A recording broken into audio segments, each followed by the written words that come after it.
Out of it. And we're live. There we go. Balloons! Man, what a celebration. Howdy, everybody. I'm Trevor. And I'm Tom. This is Agency Accelerator, where we talk about how to launch your agency and scale it. Quickly! So enthusiastic. Because we're accelerating it, you see. If you have an agency that's doing less than $1 million a year, good news. We're in the trenches and growing through that size too. So listen in if you want to learn more about what we're doing or what we have done to make our businesses more efficient and more profitable as we grow. Today's episode is all about finding your niche, which is a thing I like. That's what I do for clients and for me. Although there is a certain amount of the cobbler's children go unshod, because I talked about, test your niche, find your niche, refine it, do it over and over again. And then I'm like, hey, I did it once 3 years ago. I'm done, right? No. Not quite. I was niche for a period of time doing all things automation a couple of years ago, three years ago or so. That was a pretty niche market, but it's not that way anymore. Now, it is so not. You just can't do automation for everything. People are doing automation for accounting, automation for lawyers, automation for, you pick your niche. That's a whole extra animal over there. That is, I think, and that's a good point to dive into, right? There's an intersection as you're building your business between what you want to do, what people will pay you for, and the simpler, the punchier what you do is, the more likely you are to get people at least willing to listen to you when they're in the right field for you. I think that's three sides, right? Is what you can do, what people pay you for, and then how you talk about it. Let's talk about each of these in sequence. How do you figure out what you want to do / can do? So you're looking for a side gig, or sorry you got laid off, or maybe you just are sick of the corporate grind. I want to do a thing, right? How do I figure out what the heck that thing is? Besides that being a slightly existential question, it usually comes into something you enjoy, some skill that you already have, something you have been interested in and want to pursue. Really, your interests are subject to your own wants, feelings, and desires. Like listening to that little voice is harder as you get older, but embracing the curiosity in something that you're genuinely curious about and excited to learn about. For a lot of people right now, that is no code. That is someone from a different industry, a different background, from museum curators to biochemical, chemists. Like there's so many people coming into no code right now. And this intersectionality between my skills, something I'm curious about, something I want to pursue and grow in, that's where everything is the magic is happening in your ikigai diagram there. The Japanese have a pretty amazing methodology behind that called ikigai, which is basically what we're talking about in a little bit more specific terms, but something I'm good at, something I can make money from, something I enjoy, these types of things in that multidimensional Venn diagram. What lines up for you?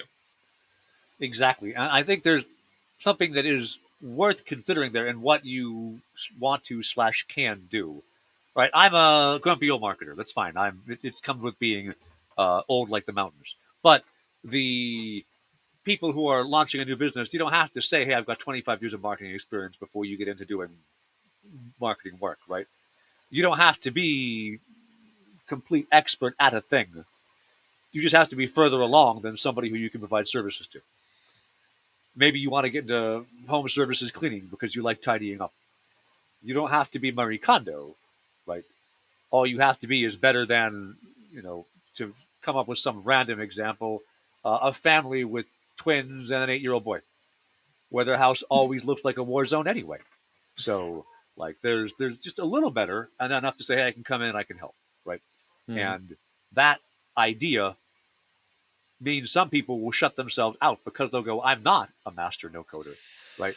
That's something I see a lot of as people try to transition careers or even niche down into the area that they really want to be in, is self-disqualification, which is a little mind-boggling to me, right? It's you can pursue whatever it is you want to pursue, but for whatever reason, sometimes people say, well, I'm not Marie Kondo, so I'm not going to do this cleaning company or something. Like, there's parallels like that in every industry, and there's always going to be experts in every industry that have done it one way, and you could do it another way. Just because it's been done before doesn't mean you can't do it too. And let the market tell you yes or no on things. Disqualifying yourself before you even get started, it's just a silly reason not to do something. Yeah, There are totally better agree. reasons to stop. And if you can find a niche, then talking about niching, that is not just your industry. Some cases there are great examples of a geographical limitation that makes a phenomenal Mm-hmm. niche. If you've got a services agency, whether it's, hey, I'm helping, all the businesses in my city do marketing, or maybe I don't know, you've got a print shop, whatever, right? There's going to be graphical, physical limitations to where you go there. That could be a really good niche if you're very good at what you do and you're bounded into a geography. Right there, you've got a built-in audience who will come to you if it's local, right? There's a reason why there's a Starbucks on every freaking corner, is because people will go like, well, there's one across the street, but I'm not going to cross the street. It's too far. So instead, they go to the one that's here, right? Like that geographical limitation is one way to say, I can do this and I can do this here. You can find an industry niche, like Tom's been talking about. You can find a different way to offer a service that people think about. Like, I mean, talking about cleaning niche, right? You can go to home services, or you can go to high rises and Mm-hmm. say, hey, you've got 150 offices. I only have to have one client. I've got $1 million business right there. Mm-hmm. Right? You find a way to people think of cleaning services. They might first think of Merry Maids, the home cleaning service. Other ways to go about it. You might go, hey, you know what? I'm going to be the biohazard cleanup after a murder scene. I'm like, okay, there you go. Not many folks are willing to do that. Yeah. Well, I think niching really is about being one in a million in something, right? Is Yeah. it possible for everyone to really be one in a million, or the one in a million best person at X, to have that company? And I want to give a shout out actually to a friend of mine, Chad Littlefield, that posted about this a little while ago. Maybe I actually read it in his book. I'm not sure, but anyone can be one in a million if you are 1 in 100,000 in one thing and 1 in 100,000 in another thing.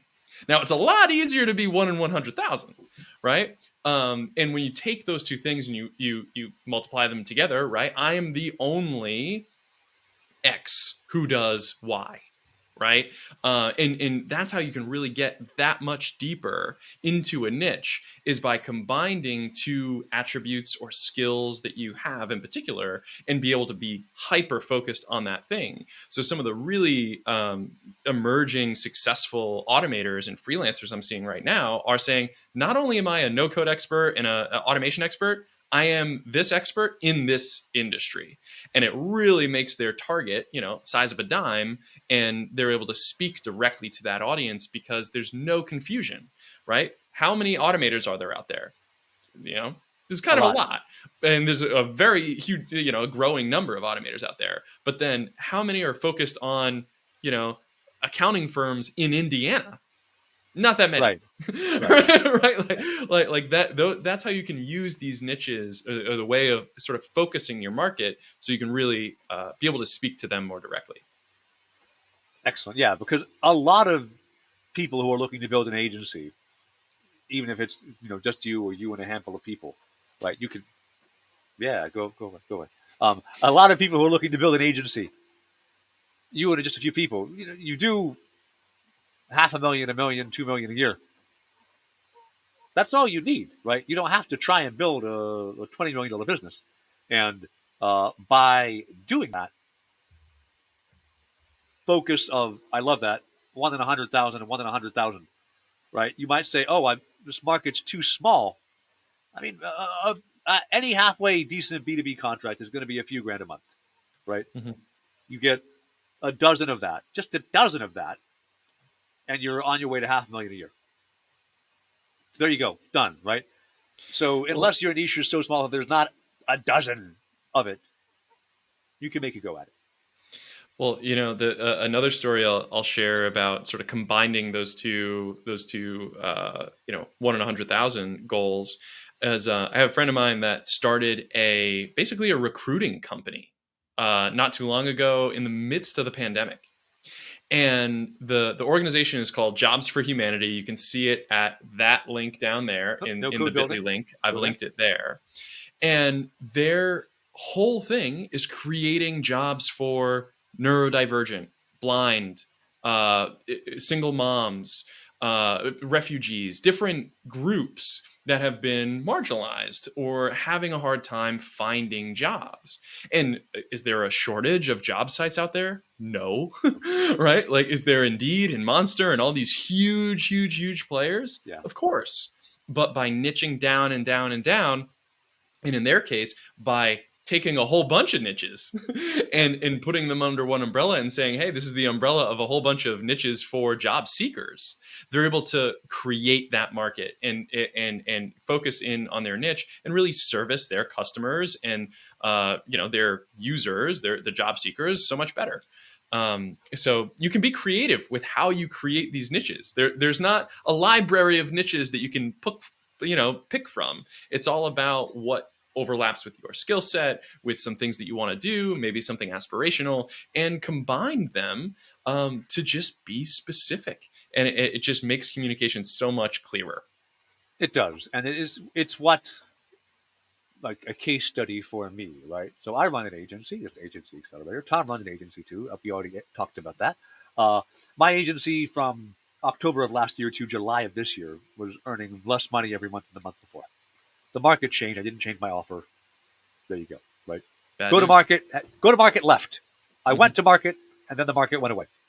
Uh, and once I really cracked a new, better, clearer message, and particularly once I found people who were speaking to my audience already, some partnership people out there. Uh, I'm frequently closing new clients on mid five figure, we say that, mid 5 figure contracts in 36 to 72 hours. Right. And because people show up, they already know what I'm about. They understand, like, $1 million marketing engine guaranteed. Got it. All I want to know is what it costs. What's the process? Go through it. What's the cost? That's a fair price. Away you go.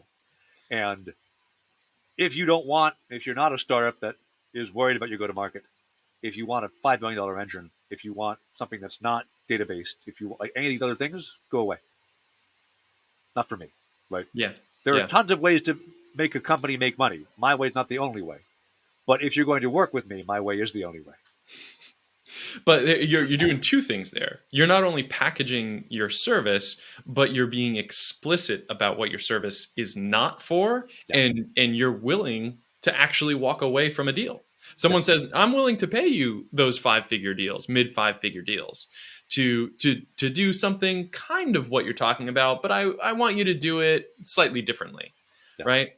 How often does that happen, and how do you help bring them back into a package that you've designed the company to produce, as opposed to really in all you can eat, what we do, everything for everyone that has anything to do with marketing, right? Like Yeah. that's the extreme that you don't want to be on. How do you wrangle them into a package like that? So I have a very peculiar methodology for validating go to market. Okay. And people don't come to me when their go to market went well, right? Like, if everything is going phenomenally, you don't go see the doctor when you don't hurt. Or at least I don't. People Yeah. go for checkups. I've been told. I don't. Uh, so particularly, you don't go to a specialist. No one visits their endocrinologist recreationally, right? Hmm. You go there because, I don't know, I've got diabetes or something. Okay. Uh, at that moment, you want that person to tell you this is the path forward. And so, my unvalidation of somebody is if their go to market is working and all they need is somebody to buy some ads or run some content. I'm like, honestly, I'm too expensive for the problem you want solved, Hmm. because the problem you want solved is maybe a $4,000 problem, right? It's a mid 5-figure, mid 4-figure deal. Like that isn't what you want to come to me for because I'm solving a bigger problem than do some CRO, manage my ads, convince me my ROAS went up, whatever. I'm saying, okay, if you got a big problem, come to me. Mm-hmm. So at that point, I don't have many people with the big problem who, when I explain how I go about it, they go, oh no, I want to do it differently. Frequently, they have done it differently and it didn't work. They've Mm. worked with other agencies. I've got my newest client who signed on 2 weeks ago. Uh, like I'm looking at the ads that their previous agency ran. And I'm looking at them. I'm like, well, no wonder they didn't work. They're all awful. Like, there's no value prop for what your business does. There's just like it's they're in the spatial like they're mapping. They do Eye catchy. Yeah. yeah, and their previous agency was running stuff like, hey, here's a picture of the disaster of a hurricane, right? Like click on it because it's a disaster. So you do, but then why would you sign up? Because this is not a hurricane relief company, right? So like the agency was clearly being comped on traffic Spend. sent, not on conversions that happened. Yeah. And so like, okay, that doesn't work super well, but they work with that agency who did whatever they did Mm-hmm. and it didn't work. So now they're like, we need someone to come in and fix it. So this is the process. If it makes sense for you, let's go further. If it doesn't make sense to you, then either I persuade you it does, or more commonly they go, that's not how I want to solve the problem. No worries. Okay. But Because you have a method for solving the problem. I do. And that's the method and the approach that you go after it. And that's what you're able to package. Yeah. Right. That's how you're able to sort of price and understand, the amount of time that you're going to be consumed by XYZ project. It's funny that you bring up the incentives, especially like, maybe that other agency was comped as a percentage of spend.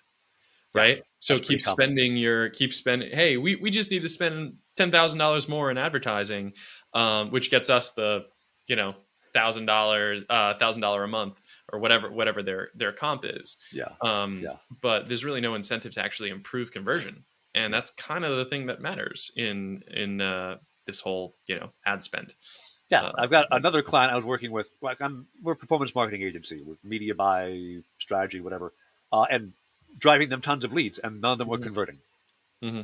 And so my final value prop is we build you a positive ROAS, right? That's my guarantee is you'll make money. And so despite being the media buying side of it, we were bringing in leads at goal price. So our part was done, but then no conversions. So like the client will churn if I don't solve this problem for them. So we did like 3 hours of workshops over the course of a couple of weeks, diving into, what's happening and just seeing like, hey, of the calls that are booked, 85% are no-shows, right? Okay, well, why? Well, there's no SMS or email reminder before the call. Well, that's leaving money on the ground. And then like working with the founder to fix that. And in 1 week, changed it from they had made, I think, one new deal in 60 days to 4 new deals the next week. Wow. Because we identified the gaps and then the founder came in and had a new script as well. And we were like, this is what we're going to work on together. This is working. And just like in a week, the whole company shifted. And I'm not claiming that was due to me, right? I helped identify some of the gaps. The founder also went, I guess I'm going to do some sales calls. Let's go solve this problem. Right? Yeah. But I'm comped in the end on did your business make money? And so that's also how you close, right? So I think that's how do you find what people want from you, right? In my case, marketing, what people really want is they want to make money. That's it. Package it up as fancy as you want. They want to make money. As an automation, they want to save time, which is money. But like they don't want to do the awful things that they were stuck doing. Yeah. I think in our circumstances, a lot more human centered. Of like, what is the experience that your team is actually you're forcing your team to go through every day or every week, right? It's like, oh yeah, they do have to copy and paste all this stuff from one spreadsheet to the other, and everything's kind of throwaway work after we look at the report. So, how valuable is your team's time? That's a big question, right? I think for most, it's more valuable than it's currently being valued at. Um, Yes. but at your that example that you just gave, transforming really the sales process for that organization. How do you package that into a case study? What are the elements there that you actually want to highlight for prospective members or prospective customers, clients to buy your service? Would you brag about, hey, we updated the script? Like, that's not really work that you want to do all the time, right? No, and it was. I mean, the case study I would deliver there, I guess, is we built a funnel. I don't like the word funnel, but I will use it because everyone knows the word. I don't like funnels because it makes it feel like magically stuff just falls through and you make money. It's an engine, really. But whatever. I'm just grumpy. Mm. So we built their funnel, right? We got them leads reliably at 5% of the expected value per contract. So Mm-hmm. bringing in MQLs at 5% of revenue target that's a pretty good number. You should figure you're going to close. I mean, target is to close about 20% of them, so that's good money, right? Um, The number and there. but everything broke. And so what we identified actually was like I didn't rewrite the script much. What I did point out was look at all the automations you should have in place to Yeah. drive people to actually show up. Mm-hmm. And so they're in the midst now of there a new law just passed in California that changes how you're allowed to text people. So Oh, they yeah. are going through Twilio, it's like actually. I had yeah, an update on that with Twilio. You have to register now if you're yep, texting people to yep. register your business. Yeah. And so this company is doing that right now, and it's like a 3 week process. So in the Yeah. meantime, Just did this uh, yesterday. yeah, in the meantime, the founder is texting every single prospect 10 minutes before the call with the link to the call because do things that don't Don't scale. scale until you can scale them. And so, like, is that what he wants to do with his day? No. But is he happy to have closed 4 deals in a week when he only closed one in 60 days? Yes. So, like, what we identified was what the engine needed to have in it. And Mm-hmm. then we mocked it up with human power. But then, as soon as we can, we're going to switch to automations because no one wants to be dropping those links by hand. No, no. But I think it's an important note to understand what you emphasize in the case study, because every item of work that you do as an agency should at least have a goal of creating a case study out of it, right? Because Man, that's that's such a the good line. And I don't do that at all, man. no, you But got to that's such a good capture it. line. You do all that work for however many months, however many weeks. You've got to be able to show prospective people some form of thing that you did, because it's just a flywheel and it just accumulates, and sooner or later you'll have 100, 15, 4, Oh, whatever man. it is. That's what the portfolio is. It's not just a list of clients in your QuickBooks. Like, you got to turn them into assets that live longer than the lifespan of the client is with you, right? Hopefully you're able to do multiple case studies on the same client because they just won't go away, right? Like, that's not a bad problem to have. But you've got to have the goal from the beginning of creating a case study so that you can, at the end of it, you can frame, what, I don't want to rewrite the script again. I'm not going to emphasize that in the case study. We're going to focus on, identifying what part of the funnel slash engine Thank is you. is actually not performing. That way you can tell that story for the next company that comes in and says, hey, I have a marketing engine that's not really functioning. You can point to, well, I've seen this problem before. You need a new fan belt, right? Whatever it is. Put Oh, that in man. there. That's such a good point. I'm going to make note of that because I think I've got, like, just recently 4 or 5 client wins. I'm just like, yep, on to the next one. You As can't opposed to do saying, that. I really need to be documenting this. You are So 100% so correct. we just instituted this probably about 2 months ago now, just a monthly case study meeting. Mm. All the different low code engineers that we have on staff all sort of nominate different projects that we've worked on to say, hey, we should do a case study about this one or that one or this one. We have an outline process, and then actually go through and get approval and everything from the client directly. But by the time that we talk to the client, everything's already written. right? We get the one confirmation at the beginning to say, yeah, can we talk about this publicly? They say, sure, when we've done something worth talking about, Right. right? And then by the end of it, after delivering, your whole team internally is drafting this case study, and then you really just show the client to get final sign off. They'll tweak a couple things, undoubtedly, right? Add the Oxford commas where they want, but after that, you have this asset, and there's I think value on both sides of that, because the clients are excited that you did something worth talking about, Yeah. and having an extra link on your website pointing back to them isn't a bad thing for them, right? Like Yeah. there's SEO juice to squeeze there, but Yeah. Yeah. um, yeah, it's the Real good point. cadence. You got to make And time for it. that is important. And we're talking about niching here, right? The way you frame it, as you've already mentioned, right? You frame in the case study what it is that your niche is, and explain why, because of what your niche is, this client succeeded. Mm-hmm. I like it. That's real good. Uh, so okay, I think we've got finding what you want to do. We've got uh, helping distill into people like what people want from you.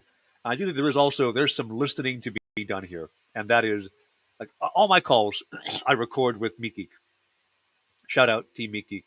Bought them on a lifetime deal. I'm probably their most overpowered user who only Worst paid them deal once. ever for Miki. Yeah, except I shout out to them. So I've known at least 3 folks who are on the monthly after working with me. So hey, worked for them.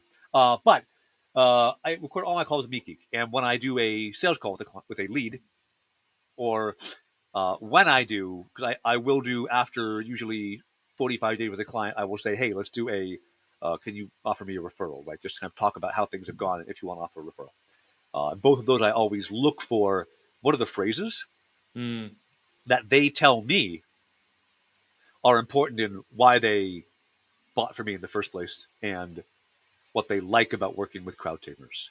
And those phrases then end up showing up in my sales discussion with more leads. Because if I'm speaking the language that the people who buy from me want to hear, Yeah. that's going to prick the ears of a person who, oh, okay. And it helps me frame up what I do because I have my own approach on it.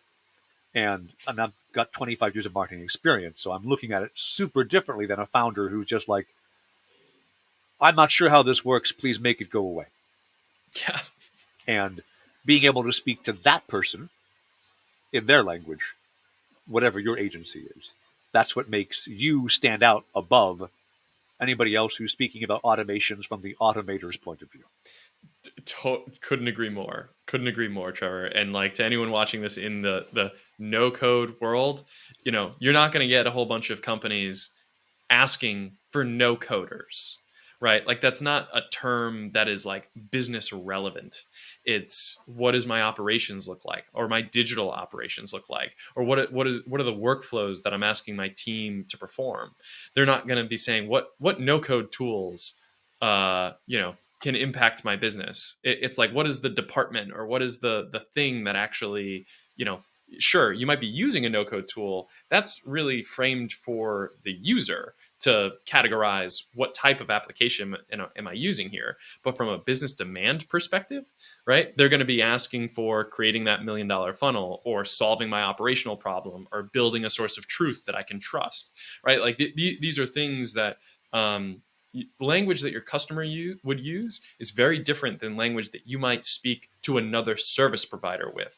And knowing that, language, knowing those terms are really important to just breaking through the noise, because it very quickly says, okay, this person knows what they're talking about, right? You're not consulting a $1 billion company and saying, we're going to use the best no code tools out there.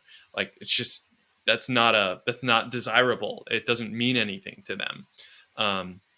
So just stuff to consider. Using the language of your customer is important. Yeah, definitely. All right, so I think we've hit up a lot about niching down, a lot about how to make use of it, a lot about how to use a case study right after you've had your first win or two for a client. Note to Trevor, I think my last case study was written 2 years ago. Oof. Don't do Yeah, that. Don't do I that. You're better than I'm that. bad. I'm apparently not, but I should be. But it happens to everybody. It happens to everybody. Happens to everybody. Until we started the case study meeting, just to say, once a month, hey, we got to check in on this. It's just not a priority, right? Yeah, Other things, your time is a glass that is filled with water. It's just that's going to fill every nook and cranny you can, unless you put a couple bricks in there to make time for it. definitely, definitely awesome. Well, as always, Tom, thanks for the time this afternoon to talk about agencies and acceleration. Next week, I know we're talking about uh, building a high performance sales, or not next week, 2 weeks' time, 2 weeks, building a high yeah. performance sales offer that'll help you convert more of the sales calls once you have your niche, right? Making an offer that makes sense for you.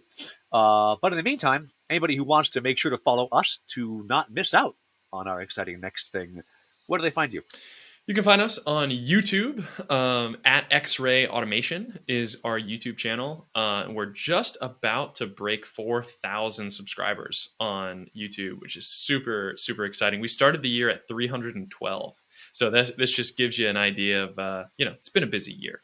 Yeah, I'm about to break 45. Not 45,000, 45. Yeah, well, hey, you know what? 45. Hey, That's that's it's fine. better than 44. It will be better than 44. I'll start growing mine too. One thing I had a YouTube coach talk to me about is like, all your videos are only in live. No one can find them. What are you doing? And I'm like, this is a good point.